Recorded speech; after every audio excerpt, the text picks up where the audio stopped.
Welcome everyone to Week in Review. It's an honor and a privilege to be able to serve you, and I hope we can analyze from a biblical worldview what's happening in our day so we know what we're supposed to do and how we're to pray and go forward. Now, I want to invite you in this episode, in this particular segment, to really take a 5-minute quiz to discern if Trump runs again. It's a hot topic, and it's only going to heat up all the more.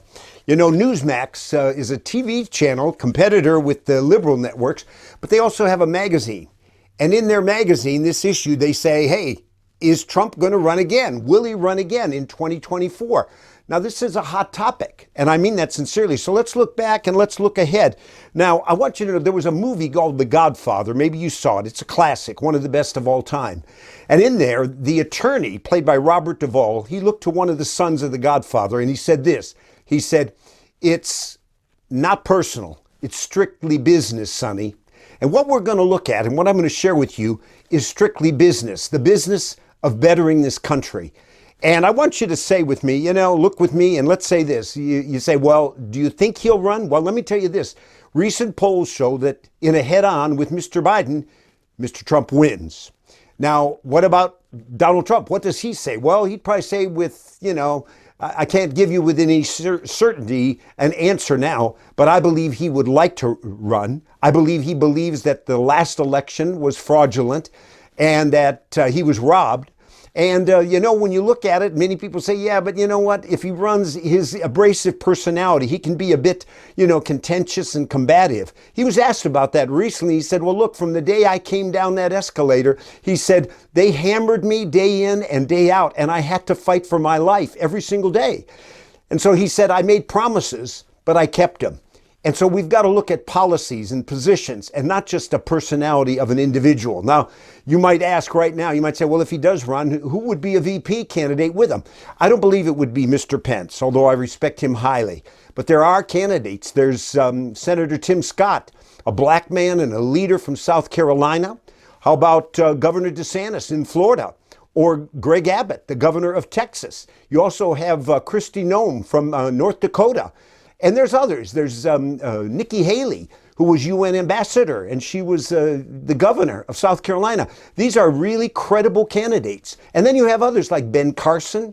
People talk about, what about Condi Rice? What about Ted Cruz, Marco Rubio? And there's others that, you know, you could look at. I don't know, and we don't know. But what we can do is say, let's take a quiz. And let's say at the end of it, let's see what we can discern about Mr. Trump. So let me lay it on the line. I wrote these down, and I want to credit a journalist, Bill O'Reilly, who I believe is an honest man and a tremendous and an outstanding leader.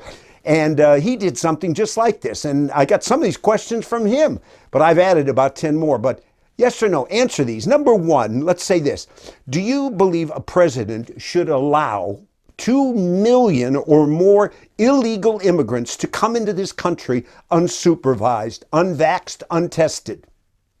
Question number two, do you believe that a president should allow the abandonment of allies and workers in a country like Afghanistan that we withdraw from and leave billions of dollars of equipment and everything, and that we allow now the Taliban to make it a haven?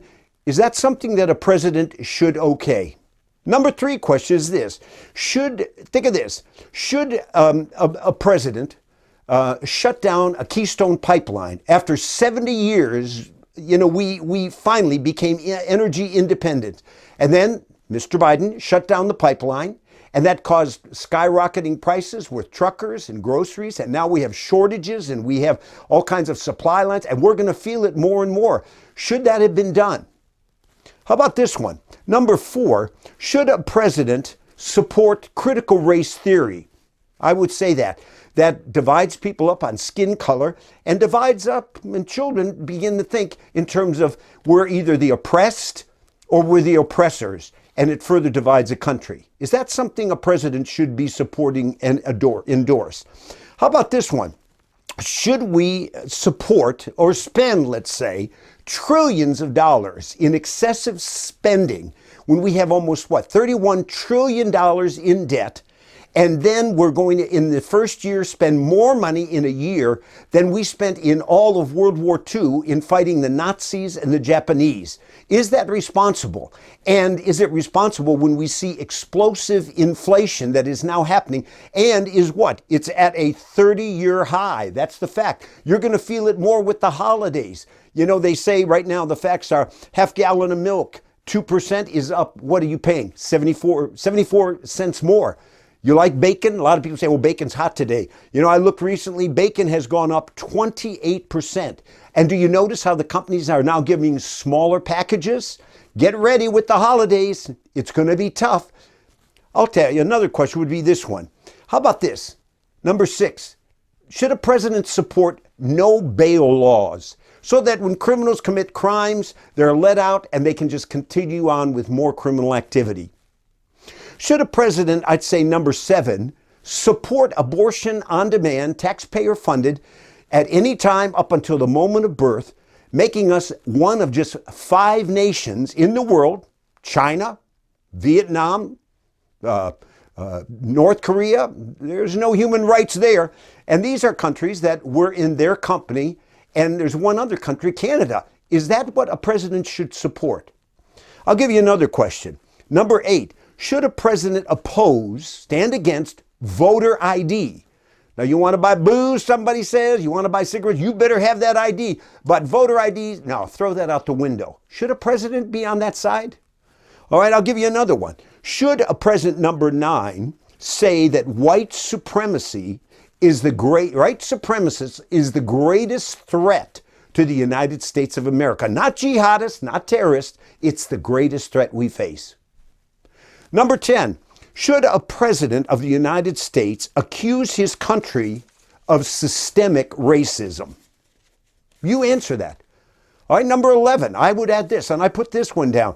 Should a president of the United States give honest and honorable approbation and credit to a previous president that takes initiative to do something unprecedented and bring forth a vaccine that can save supposedly millions of people's lives all over the country and all over the world? But a president stubbornly refused to even cite his accomplishment. I'd say number 12, should a president, listen to this, should he vow that he's going to be committed, priority number 1, to what? Promoting unity in the nation, and then turn around and issue all kinds of orders and support policies that polarizes us like never before in our history? Should a president, number 13, I'd say, endorse government spending more money, listen to this, more money on infrastructure projects supposedly, but when you examine them, you say, what do you mean infrastructure? This is money being given for so-called equity and to support poor individuals. And are they working? And why are we giving more and more money in checks? And now we can't even get people to unload the crates. And yet a president should come forth and say, it's not going to cost you anything. Is that what a president should do? Number 14, should a president, I'd say, disregard his top military advisors on the most significant withdrawal that we've probably had in decades, and then turn around and mislead America and say, no, they didn't really give me that counsel, when they did? Should a president, here's one, number 15, should he use fear, manipulation, intimidation, even suspected violation of constitutional rights to try and push mandates when people say they can have medical and religious reasons for not embracing what's being pushed in a compulsory way? Should a president, number 16, mislead citizens in terms of unprecedented tax increases? Unprecedented, and then once again make it sound like it's not going to be in any way harmful to anybody? I'd say number 17, should a president pledge transparency and yet give himself to scripted little press conferences and rare engagement with people? Should a president, number 18, invite asylum seekers from all over the globe to come to America and get free medical care? Now, asylum, by definition, asylum seekers, that speaks of people that have their lives that are being threatened, not just financial hardship. Should a president say, come one, come all, open borders, let's go? I'd say number 19, I wrote down as a question. Should a president have the lightest schedule of any president in history as the commander-in-chief that should set an example by his life of hard work and diligence? And then I'd say number 20, should a president make decisions that result in the greatest, this is hard to say, greatest foreign policy disaster in America's history, and, think of it, the greatest catastrophic humanitarian crisis on our border in our history, and then turn around and say that this was the most successful withdrawal in history of America, and have a statement from the White House go forth that said, months and months, there is no crisis or problem at the border. Now, you've got to discern and answer these. Now, if you say, well, I think as I went through there, I would say yes, yes, yes, yes on all 20 of those questions. Well, then you align with a man called Joe Biden. But if you have issues and you would say, I check them all off as a no, then you'd align with the former president, Donald Trump. You say, Larry, can you discern then? Is he going to run again? Well, you pray and you make the choice based on your discernment and answers to these questions.